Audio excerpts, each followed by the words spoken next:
Welcome back. You're watching WION World is One. This is Speed News. I'm Samiksha Srivastava. Let's begin.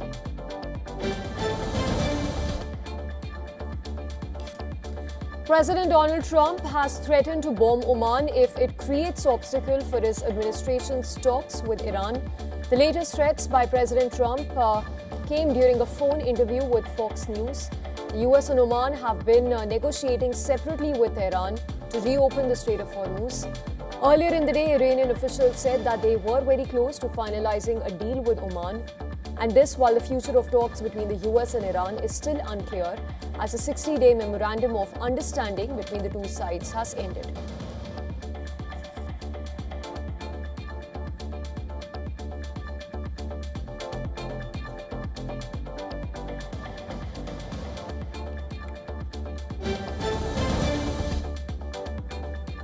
Iran's foreign ministry spokesperson said that the 60-day deadline for talks with the US following the June 17 memorandum of understanding has lost its relevance. He has accused Washington of multiple violations of the memorandum of understanding, adding that the memorandum envisaged a 60-day period for negotiating on two issues, which are the lifting of sanctions and the nuclear issue, which could have been extended if no agreement was reached upon.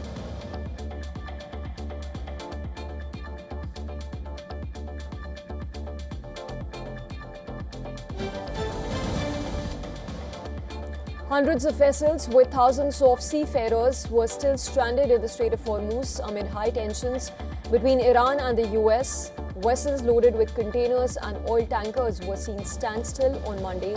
The Strait of Hormuz remains a focal point of US-Iran conflict following the collapse of 60-day ceasefire negotiated in mid-June this year.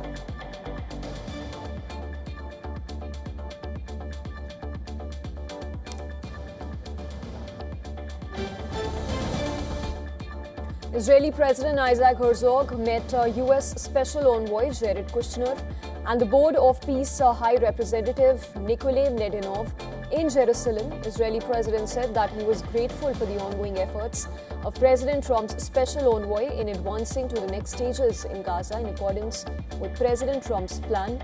Earlier, Jared Kushner held an hours-long meet with the Israeli Prime Minister, that is, days after he rejected the US-backed 15-point roadmap to move the ceasefire deal forward in Gaza.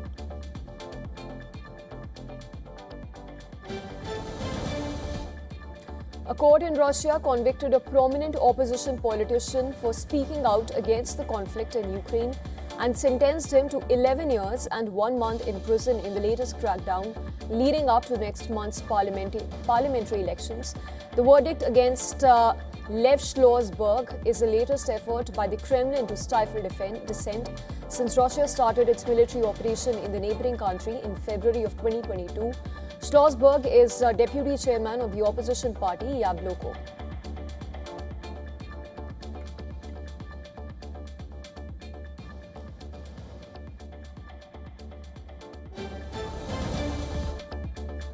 Russia's Supreme Court upheld its earlier ruling to remove the Yabloko party from the ballot in next month's election for the State Duma, denying the party's appeal. Yabloko's supporters gathered in front of the court in Moscow, and local media reported that several dozens were detained. Last month, the Central Election Commission had allowed Yabloko on the ballot for the State Duma along with 10 other parties.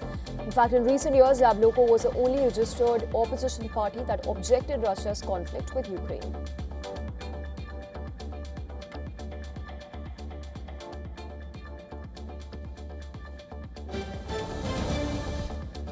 The conflict in Sudan has intensified. United Nations has noted that civilians have been killed in the Sudan conflict. United Nations spokesperson told reporters that all parties must protect civilians and the infrastructure, adding that he urges that aid must be allowed to reach people at the earliest and safely without any obstruction.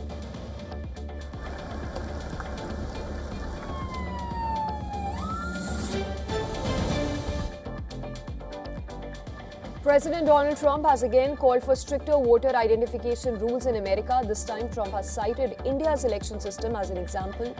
Trump is pushing for the passage of the Save America Act. The bill seeks stricter citizenship requirements for voting in US elections. In a post on his Truth social platform, President Trump referred to India's election system, saying that mandatory photo ID for every voter would help curb what he called electoral fraud.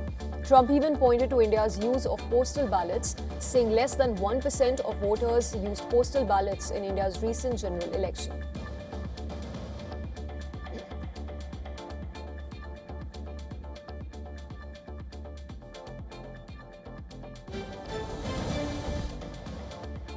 In a big breakthrough in Jharkhand student protest, student leader Devendranath Mahato has ended hunger strike and called off the protest after government accepted the demands made by protesting students. Mahato called the state government's decision a huge victory for Jharkhand. Ministers Deepika Pandey Singh and Irfan Ansari were present at the time. Mahato thanked Chief Minister Hemant Soren, Congress leader Rahul Gandhi, ministers and others who supported the students' protest.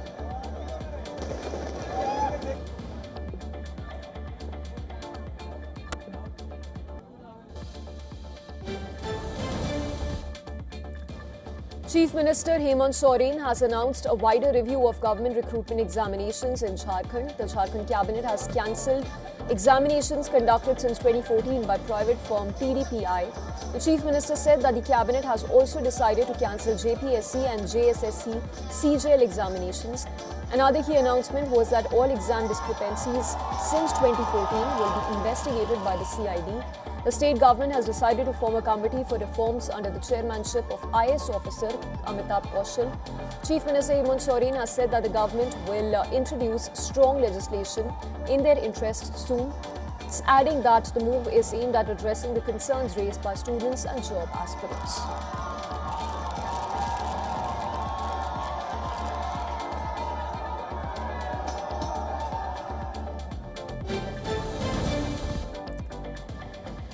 Doctors Without Borders, or MSF, said that a massive scale-up was needed to contain the fastest-spreading Ebola outbreak on record. According to MSF, the Ebola outbreak in eastern Congo has spread so rapidly and so widely that it's outpacing health authorities' ability to respond. Congo's fast-moving Ebola outbreak has now killed more than 2,300 people and become the deadliest outbreak of the disease on record in Central African nation.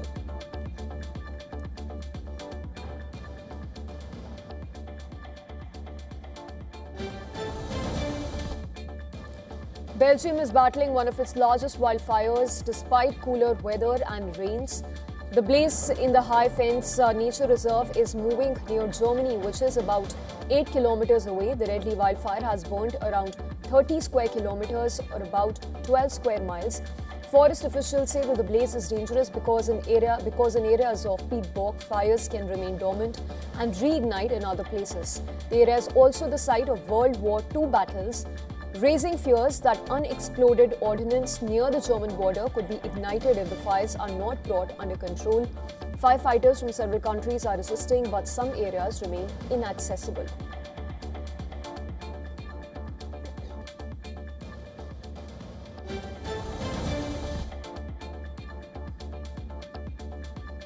Belgium's King Philip interrupted his summer vacation to visit emergency services fighting a massive wildfire burning in the eastern High Fence near the border with Germany as it continues to spread eastwards. The blazes are the latest to scorch parts of Europe as the continent witnesses one of its hottest and driest summers on record.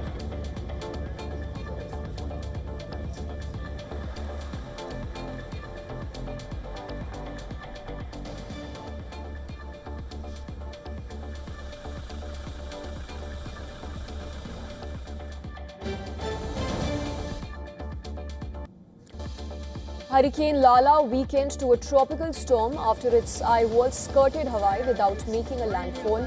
It continued to punish the state with hurricane-force gusts and pounding rainfall, reaching a total of nearly 3 feet in places and sending raging torrents down mountain sides. A search and rescue mission, including civil defense, the National Guard and a Coast Guard helicopter, was launched after flash floods apparently swept several occupied houses off their foundations in the coastal communities. Not up to the bridge yet, but it's blowing. A plume of ash and smoke billowed from Sicily's Mount Etna a day after US tourists died. The tourist was killed by a lightning strike while hiking in an area that was closed to visitors due to recent volcanic activity. Authorities have for now closed vast areas of the volcano's slope to hikers due to the volcano's prolonged activity, which forced the closure of the airport in nearby Catania for most of last week.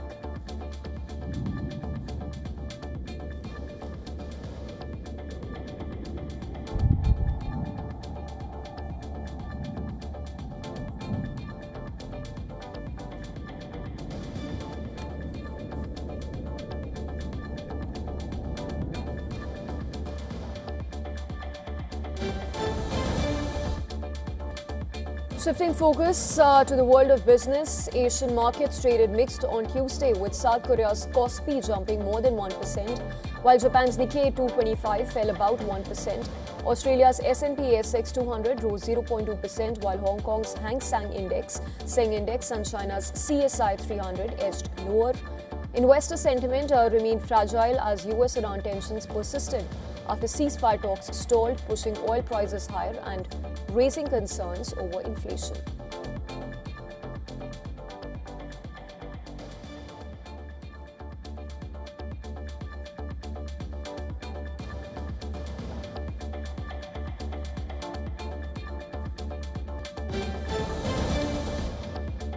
Oil prices extended gains on Tuesday as hopes of permanent ceasefire between the US and Iran continued to fade, raising fresh concerns over global energy supplies. Brent crude rose above $91 a barrel, while US crude climbed close to $85 a barrel.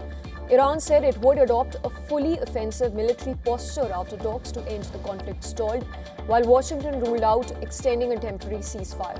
Concerns over disruptions in the Strait of Hormuz and the Bab el-Mandeb, two of the world's most important oil shipping routes, continue to support prices.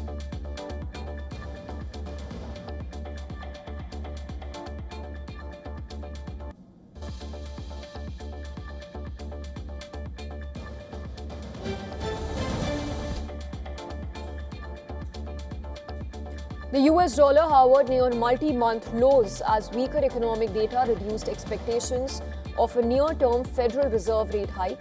The euro traded near a two-month high at $1.15, while the pound remained close to a three-month peak. Traders now see a 35% chance of Fed rate hike in September, down from 52% a year ago. However, escalating US-Iran tensions and higher oil prices kept investors cautious, with concerns over the Strait of Hormuz pushing global bond yields higher and adding to inflation worries.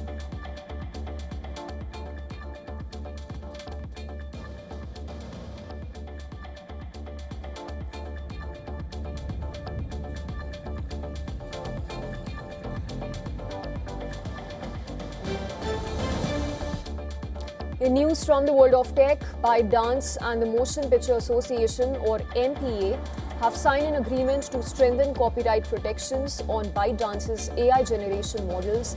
The deal covers C-Dance for AI-generated video and C-Dream for AI-generated images.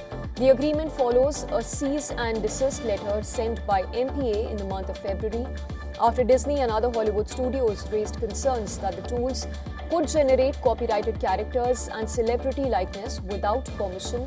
ByteDance says newer versions of the models have stronger intellectual property safeguards.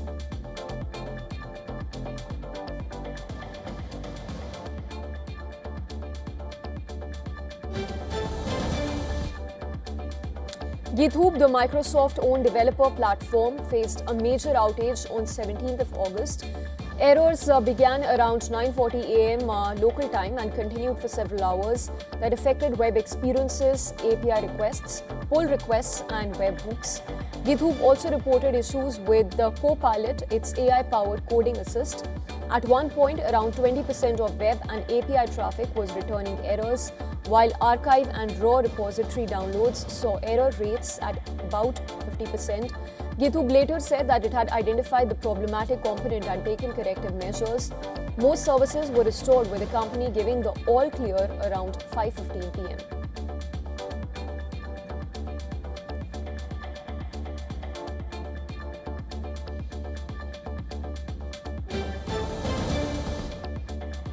Google has announced long-term partnerships with 5 major European football clubs: Arsenal, Barcelona, Munich, Liverpool and Paris Saint-Germain. Under the deals, Google's Gemini AI and Pixel smartphones will become official consumer AI and smartphone partners for all 5 clubs. Gemini will help fans analyze the match tactics, historical head-to-head data and club updates through AI-powered features. Pixel, meanwhile, will work with club media teams to capture pitch-side and match-day content using its cameras and computational photography.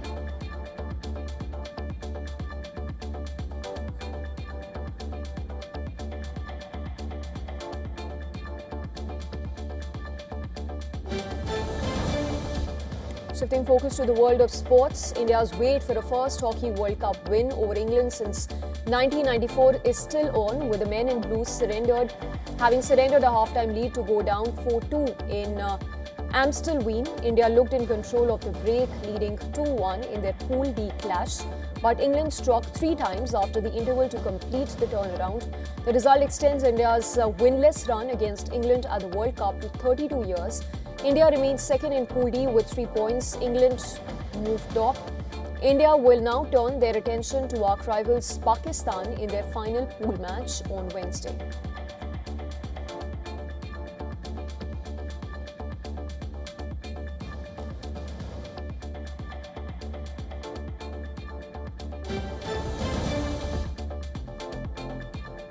Indian shuttler Ayush Shetty stunned world number 1 Shi Yuqi in the opening round of the Badminton World Cup World Championships. 21-year-old pulled off a spectacular performance to dump out the defending champion from China in 3 games with a 12-14, 13-21, 21-14 scoreline. It was Ayush's first win over Shi Yuqi after 3 successive defeats, including the defeat in the final of the Asia Badminton Championships earlier this year.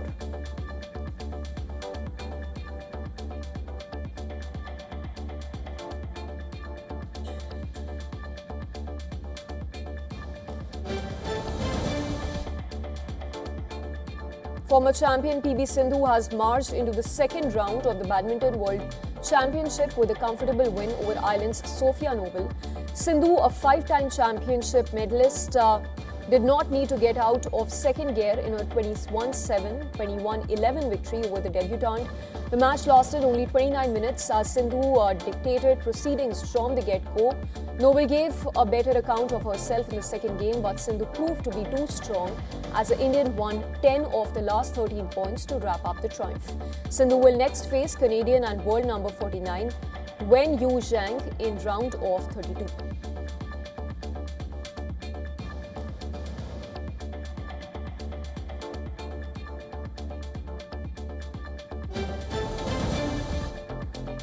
Studios in Hollywood have officially blocked a summer release date for the highly anticipated Ghost Rider movie starring Ryan Gosling, directed by Sean Levy.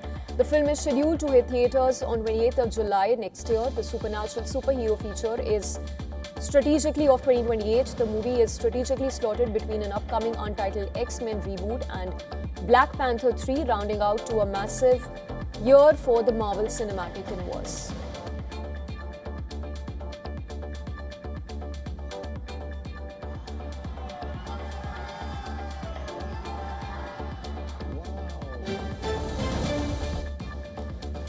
Angelina Jolie is opening up about her new directorial venture, Without Blood. The actor stated that the film is for anyone seeking answers and healing after trauma. Starring Salma Hayek and Damien Bichir, the war drama explores universal truths about conflict and memory. However, insiders note that Jolie's discussion about trauma and returning to where we break serves as a subtle reflection of her own grueling healing process following her highly publicized and tumultuous divorce from Brad Pitt.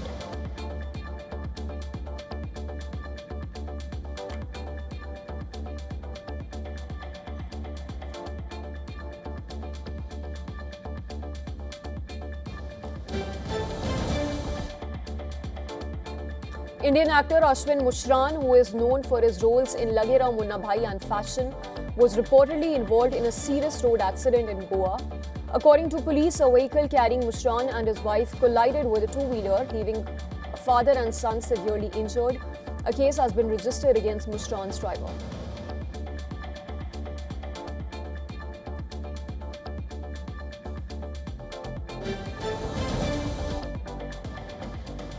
Following the recent box office success of Avara Pantu, producer Vishesh Bhatt has confirmed that Jannat 3 is officially in development. The scripting has already started for the third installment of the blockbuster franchise, and Bollywood star Imran Hashmi is heavily involved in the process. The announcement comes 18 years after the release of the original Jannat film.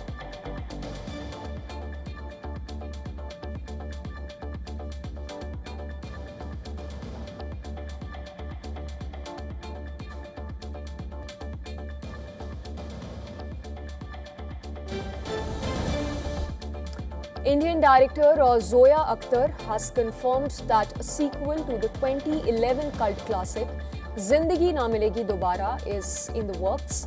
Speaking to the Hollywood Reporter India, Akhtar shared that she and co-writer Reema Kagti are currently working on a script. However, the director emphasized that the movie will only be made if they find the correct story to catch up with Hrithik Roshan, Farhan Akhtar and Abhay Deol's characters after 15 years gap.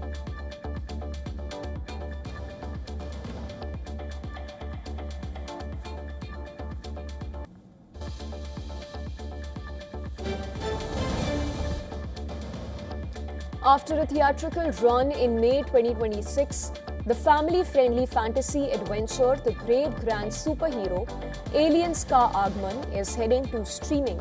The film will premiere on Kids on Z5 on 21st of August. Directed by Manish Saini, the movie stars Jackie Shroff as a playful grandfather who pretends to be a superhero to help his grandson fit in a new school, only to be thrust into an adventure that involves aliens.